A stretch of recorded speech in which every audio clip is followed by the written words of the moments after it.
আসসালামু আলাইকুম রহমতুল্লাহ। আজকে আমি আপনাদের মাঝে একটা বিষয় তুলে ধরতে চাই।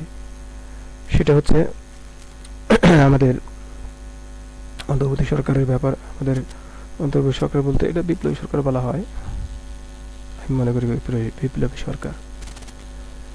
বিপ্লবী সরকারকে আমি বলতে চাই যে স্যার আপনার সর্বজন স্বীকৃত এবং আপনাকে স্যার কখনো পিছু পা হওয়া যাবে না। কি জন্যে? আমাদের অনেকগুলো কাজ বাকি আছে এবং আপনার উপর তাকিয়েছে সারা বাংলাদেশের মানুষ, সাধারণ জনগণ, যারা জুলাই আগস্টের অনেক শহীদ হয়েছেন। 2000-এর উপরে 20,000 মতো আহত, তার পরিবার। স্যার এই সবার কথা চিন্তা করতে হবে।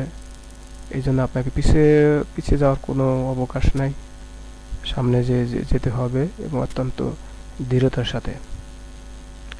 বিগত সরকার যারা এদের হিস্ট্রি দেখলে সবাই বুঝতে পারে যে এই হিস্ট্রি কীরকম।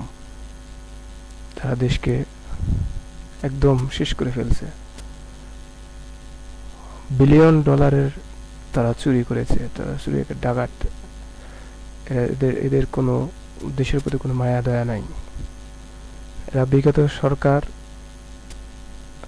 বিগত দিনগুলোতে যেরকম লুট করেছে, বর্তমানে দেশের অবস্থা খুবই খারাপ করেছে। আগামীর জন্য দেশের ধ্বংস করে ফেলছে। এদেরকে বিচারের আওতা নিয়ে আসতে হবে। বিচারের দিকে কোনো ছাড় দেওয়া যাবে না স্যার। স্যার আমি প্রধান উপদেষ্টা স্যারকে বলছি স্যার, এবং সাথে যারা আছেন তাদেরকে বলছি, প্রধান উপদেষ্টা স্যার উনি অত্যন্ত ভালো লোক, আর ওনাকে সবারই সাহায্য করতে হবে। কিভাবে সাহায্য করতে হবে? একটা তথ্য থাকলে তাকে সঠিক তথ্য দিতে হবে। কোনো সমস্যা থাকলে তাদেরকে আগে বলতে হবে। কেউ কোনো ষড়যন্ত্র করবেন না, এবং স্যারকে সার্বিক দিক দিয়ে সাহায্য করতে হবে। এই সাহায্যের জন্য আমি যতটুকু জানি বা যতটুকু মনে করি যে আমার কিছু কথা বলা উচিত, সেজন্য সেই দিক দিয়েই আমি নিজেকে কিছু কথা বলতে চাই। ডক্টর ইউনূস স্যার, আমি মোহাম্মদ রেজা নবী রেজা নামেই মানে নিজেকে পরিচিত দিতে ভালো লাগে। শর্টকাট সবাই মানে একটু বুঝতে করে আর কি। স্যার আপনার দেশ পরিচালনার যতটুকু অভিজ্ঞতা আছে,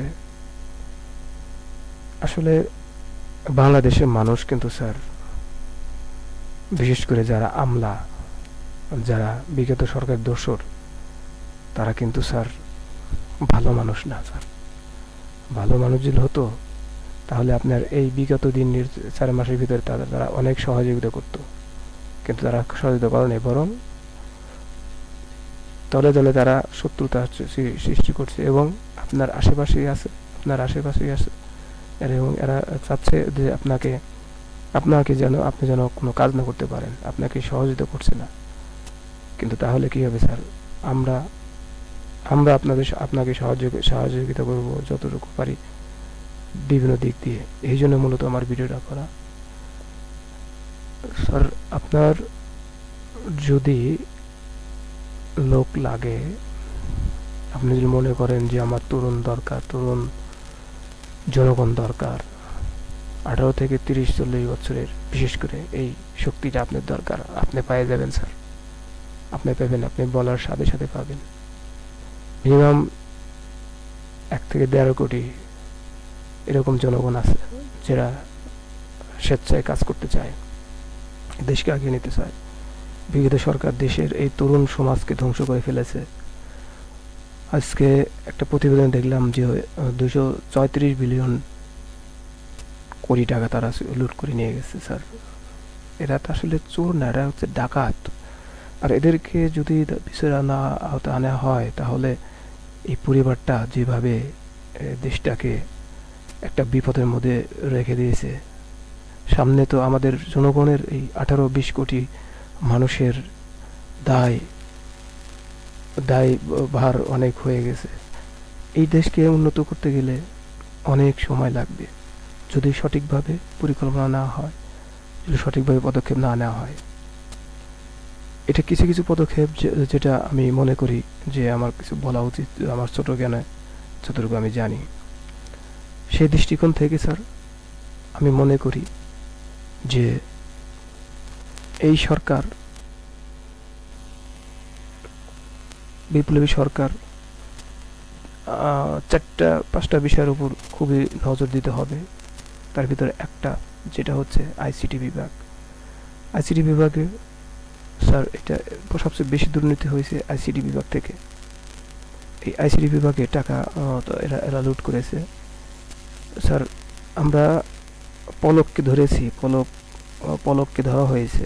পলক সাধারণত যে টাকা লুট হয়েছে তার 5% স্যার পলক পেয়েছে, 10% পেয়েছে প্রকল্পের পরিচালক, 10% পেয়েছে প্রকল্পের সচিব, আর 40% পেয়েছে সজীব অজিত জয়, 40% সজীব অজিত জয়, আর 30% পেয়েছে এই প্রকল্পের যেগুলো মালিক, অর্থাৎ প্রতিষ্ঠান নিয়ে কাজ করেছে এরা।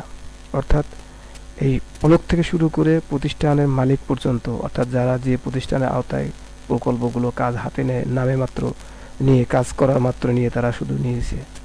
এবং এটা অডিট করলে দেখবেন যে বিগত এই 10 বছর 15 বছর যারা কাজ, সরকারি কাজ নিয়ে তারা টেন্ডার নিয়ে বা প্রজেক্ট নিয়ে করছে, তারা 90% তারা কোনো কাজ করেনি। শুধু ওই যে চেন অফ কমান্ড মাধ্যমে যে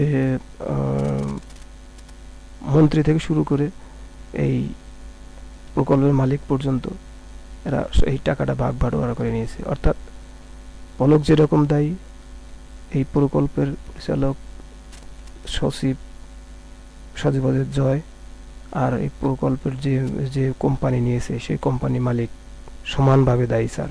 আপনাকে এটা মনে রাখতে হবে এবং হেলা খেলা করা যাবে না। যেটা বলছি এটা দায়িত্ব নিয়েই বলছি কথাগুলো। আর এখানে আইসিটি বিভাগের 22টা প্রকল্প আমি দেখেছি, 22টা প্রকল্প। এই প্রকল্প থেকে প্রায় আমি যে এখানে যেগুলো দেখেছি প্রায় 19-20 হাজার কোটি টাকা মতো বরাদ্দ। এখান থেকে 10,000 কোটি টাকার মতো সেভ করা যাবে।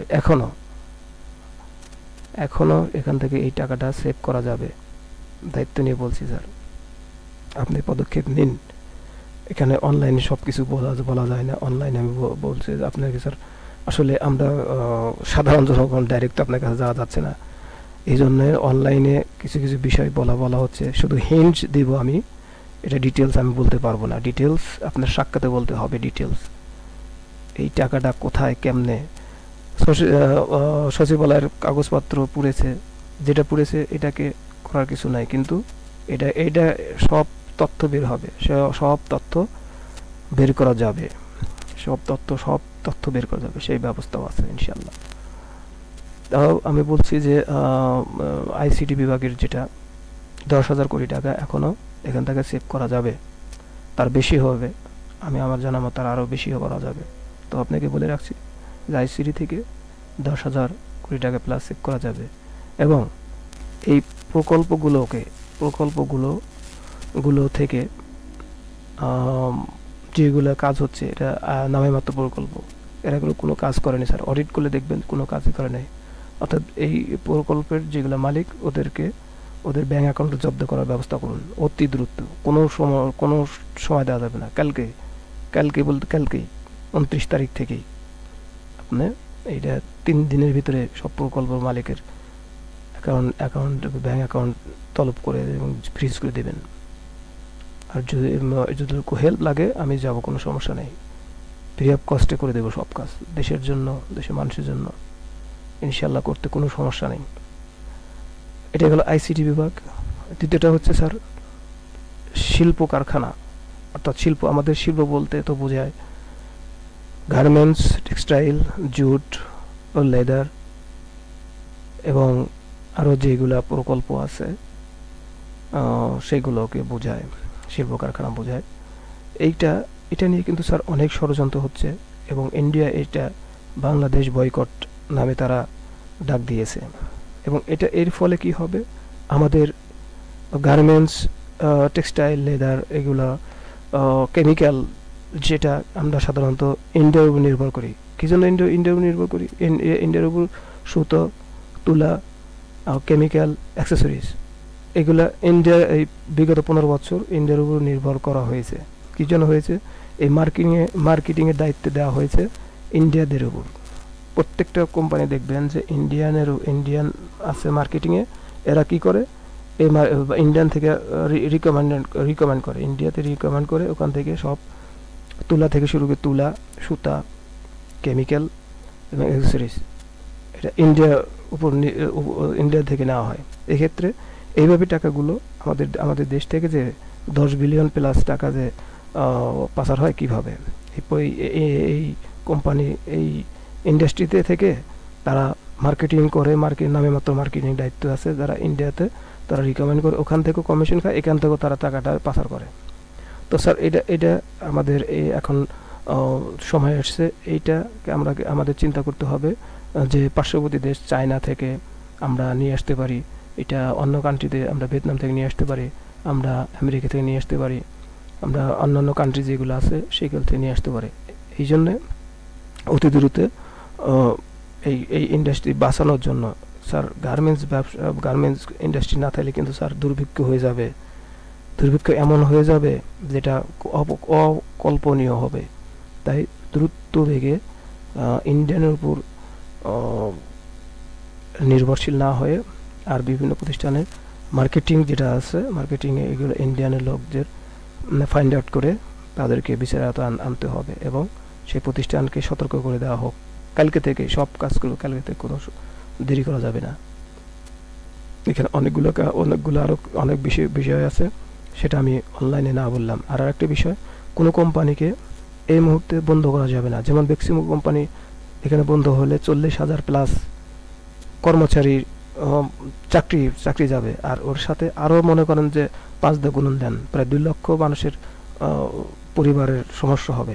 এই জন্য কোনো কোম্পানি, বেক্সিমকো যেমন আছে, অ্যাপেক্সে অনেক কোম্পানি বন্ধ হয়ে গেছে, এদেরকে বন্ধ করা যাবে না। বন্ধ করে এদেরকে সরকারি লোক নিয়োগ দিয়ে সে প্রতিষ্ঠানের পরিচালনার দায়িত্ব দিতে হবে, কিংবা লিজ দিতে হবে কোনো পার্টিকে, যে এই একটা কমিটি করে দিতে হবে যে এরা এই কোম্পানিগুলো পরিচালনা করতে হবে, কিন্তু বন্ধ করা যাবে না স্যার।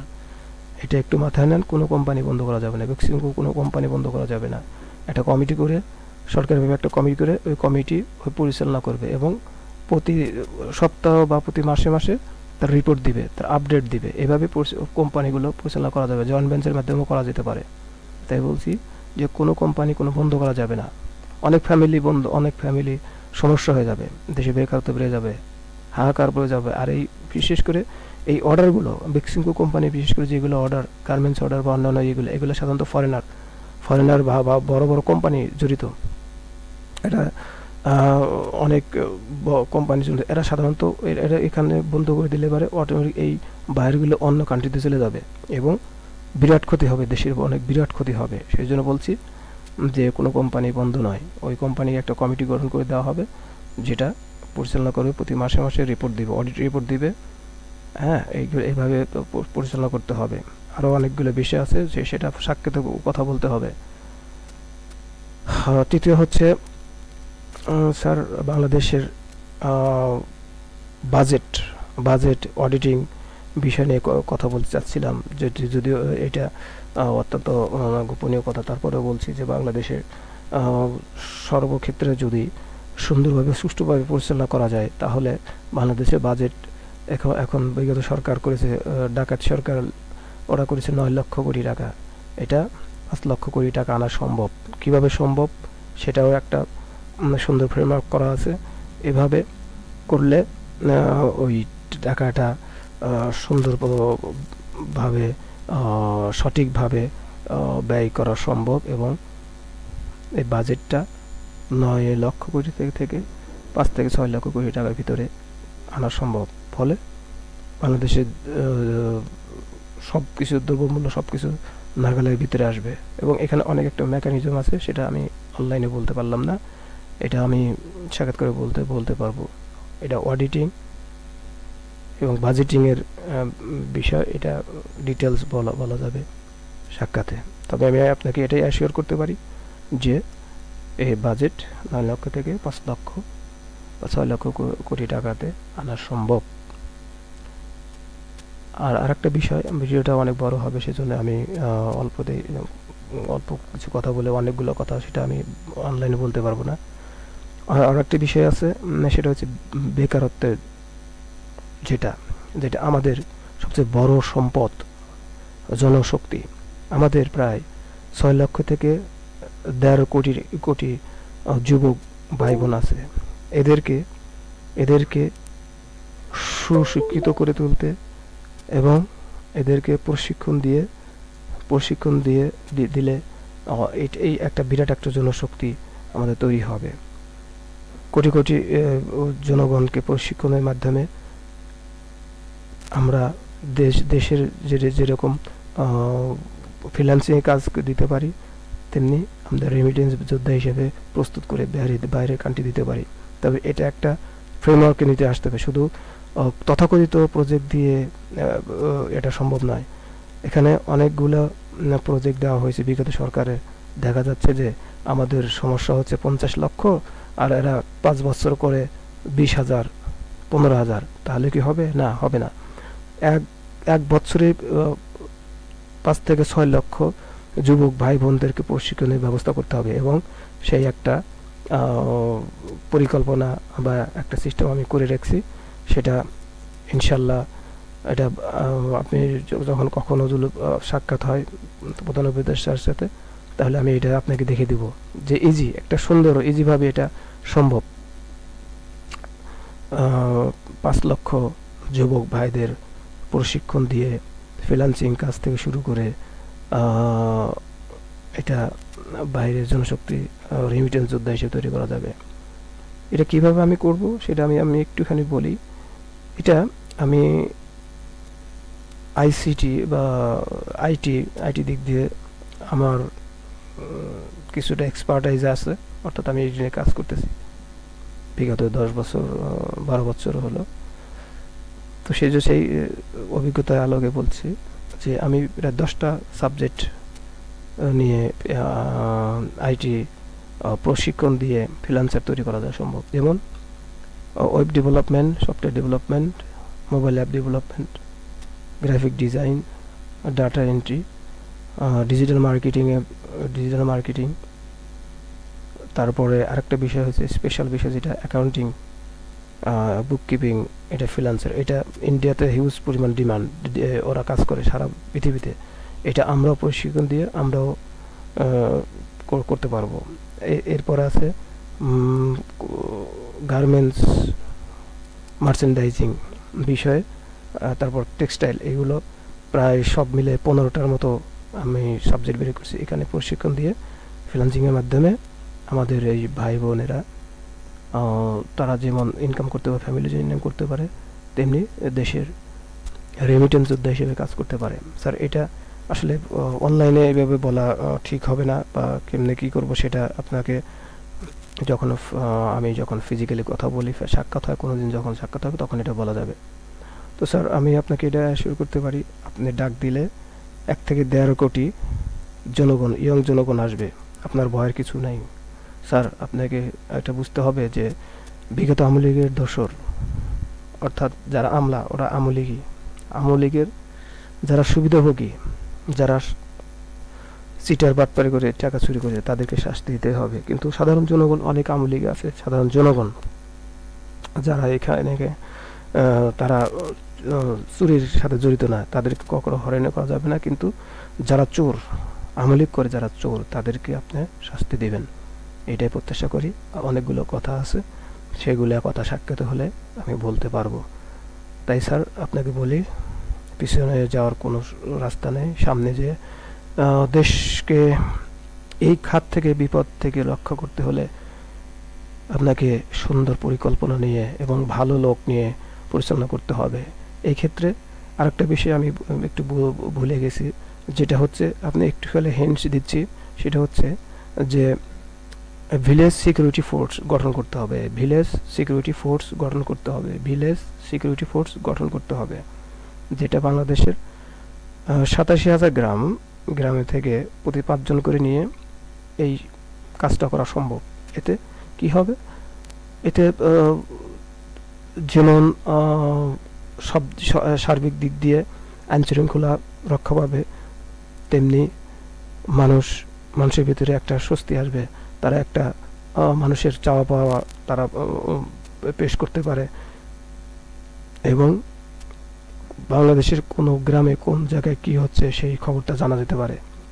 আর এর ভিতরে অনেক কিছু কাজ বা অনেক কিছু করা সম্ভব। কিভাবে কি করা যাবে এটা স্যার আসলে সাক্ষাতে না বললে সমস্যা, কারণ আমরা যদি ভিলেজ সিকিউরিটি গঠন করি আমাদের আইন শৃঙ্খলা সব দিক দিয়ে উন্নত, মানে আমাদের সব দিক দিয়ে উন্নত হবে। যেমন চাঁদাবাজির কথা ধরুন, আমরা যদি যেখান থেকে উত্তরবঙ্গে চাল মনে করেন যেখান থেকে চাল আসে বা সবজি আসে, আমরা যদি সিকিউরিটি ফোর্স গঠন করি, ওরা কিন্তু সুন্দরভাবে আমাদের ট্রানজ্যাকশনগুলো ট্রান্সপোর্টেশনগুলো করে দিতে পারে। এখানে কোনো চাঁদাবাজি না, চাঁদাবাজি কমে যাবে মানে সব দ্রব্য মূল্য অর্ধেকে আনা যাবে।